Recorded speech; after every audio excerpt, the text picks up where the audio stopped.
So since its introduction, I've actually used the Helix to record quite a bit of bass guitar. One of the things I like about the Helix is that it's really easy to set up parallel paths, like 2 different amp rigs within Helix, and you can have them running simultaneously. This is something great bass players like Doug Pinnick and Chris Squire do all the time. They've got a clean amp running and a dirty amp running at the same time for a huge bass sound. Helix makes it real easy to get these sounds in something that you can just put under your arm. And one of the coolest things is that if you use Helix as a USB audio interface, it also automatically is always outputting a straight DI signal with no effects on it into your DAW. Having a fat, clean amp track, a dirty, aggressive amp track, and then a clean DI signal all printed on their own separate tracks in your DAW gives you tons of flexibility at mixdown.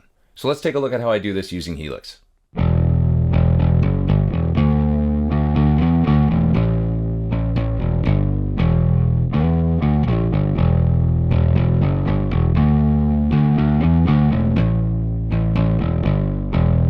Okay, so let's take a look at my bass preset. You can see here that I've got 2 separate signal paths. Up here in the first signal path, I've got my clean amp signal. So this is a LA Studio style compressor first, then I've got an SVT style amp and an SVT style cab.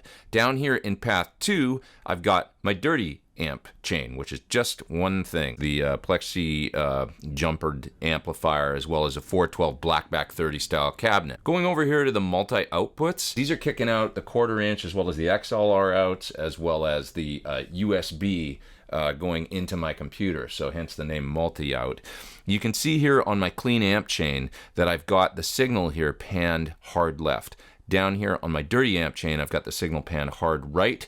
The reason is because if I leave them pan center, out tracks 1 and 2, it's going to kick both the clean and dirty amp signals via USB into my computer. I want to isolate those on separate tracks within my DAW, so I'm hard panning track 1 left, and I'm hard panning track 2 right. And then I'm going to get discrete, clean, and dirty tracks within Logic. If you were playing live and you wanted to have a blended clean and dirty bass amp sound and just kick it out the stereo outputs to the PA and have them blended and not discrete, you could simply leave these pans set to the center for the multi-outputs. Okay, so now let's take a look in the DAW here. Let's look in Logic and see what we've got. We look over here. This is my clean amp signal. You can see on the input settings for this track, I've got it set to input 1. That's my clean amp signal. This channel set to input 2. This is the dirty amp signal. And then down here, I've got this channel set to input 7. And that's because always kicking out of USB 7 and 8 on the Helix into your DAW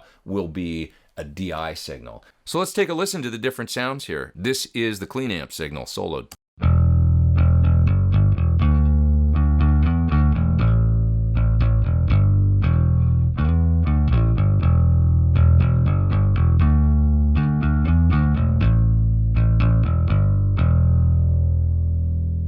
And now here's the dirty amp track.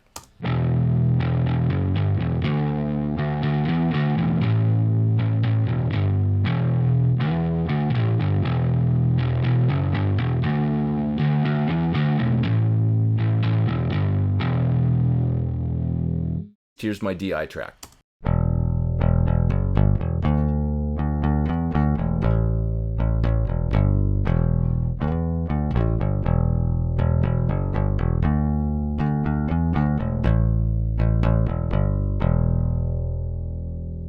And now, once again, let's listen to them all blended together into one great big fat bass sound.